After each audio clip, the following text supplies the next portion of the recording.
terbaik. Saya ambil dua-duanya. Optik Melawai, when you expect the very best. Ya tergantung datanya nanti. Kan pokoknya kita akan kerja berdasarkan data. Tergantung pada datanya. Ya. Sekali lagi datanya belum selesai dan datanya akan dinamis, ya kita antisipasi. Saya ingin kita semua memahami secara utuh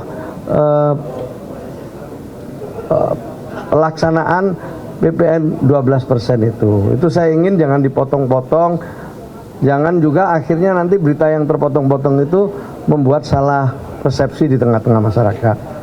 Jadi sekali lagi 12% dilaksanakan secara selektif ya, dan ada perlindungan-perlindungan khusus bagi mereka yang memang memerlukan ya, perlindungan dari pemerintah.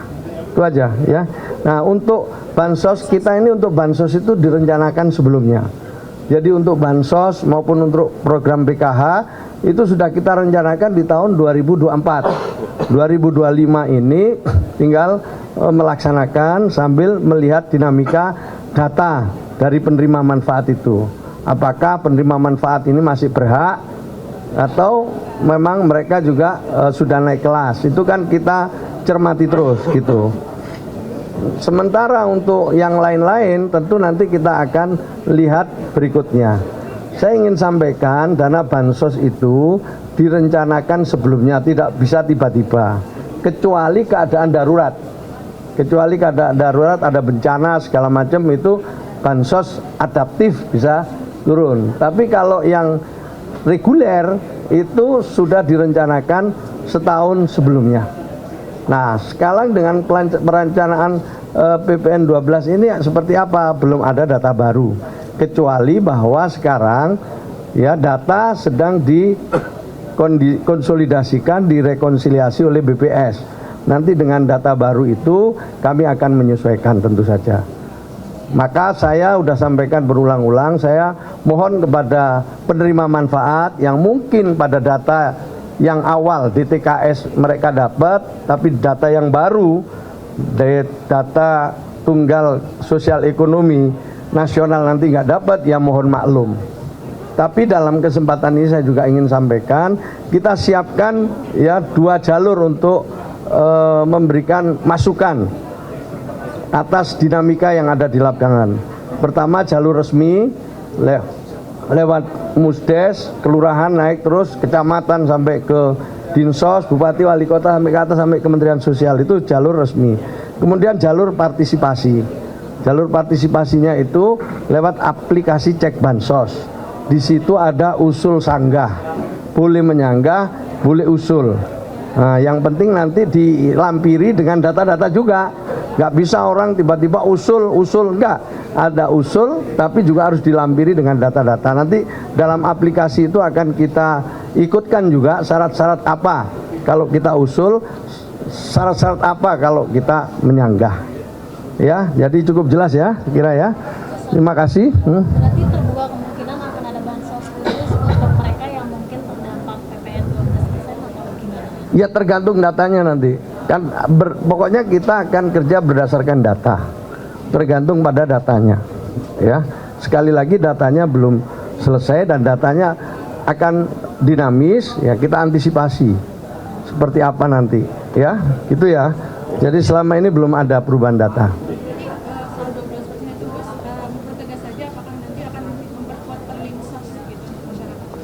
Ya tentu data itu akan bicara nanti.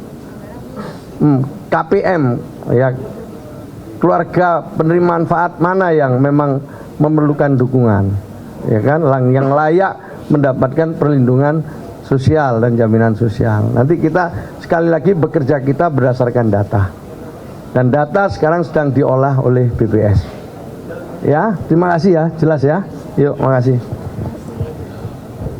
Sosial, pelayanan kesehatan, operasi katarak, dan juga kegiatan-kegiatan lain seperti penyaluran bantuan sosial, kerjasama dengan masyarakat di desa untuk bikin kenduri, dan puncaknya adalah kerja bakti serentak secara nasional, di mana setiap daerah melakukan kerja bakti di tempat-tempat yang dianggap strategis dalam rangka untuk menghindari atau mengurangi risiko banjir dengan membersihkan sungai-sungai, ya, kemudian memperbaiki saluran-saluran, selokan-selokan dan lain sebagainya yang tentu ya, kita harapkan itu punya dampak untuk kesehatan, untuk kenyamanan bagi warga sekitar.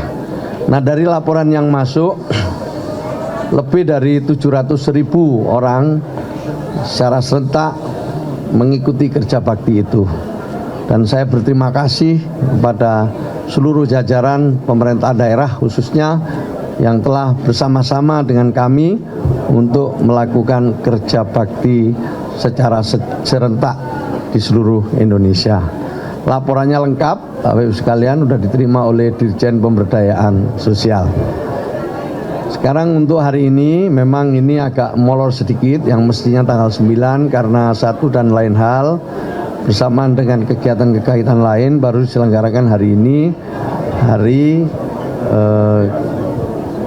pada tanggal 27 Desember ini peringatan Hari Korupsi, Hari Anti Korupsi Sedunia.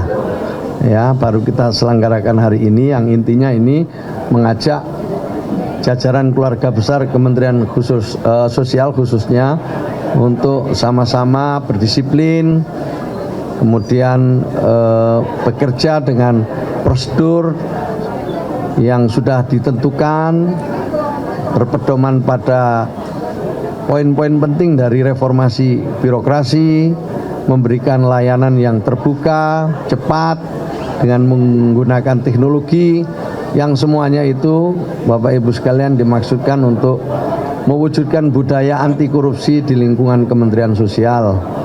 Sekaligus kita tentu ingin ke depannya ya capaian-capaian kita di bidang pencegahan korupsi terus meningkat.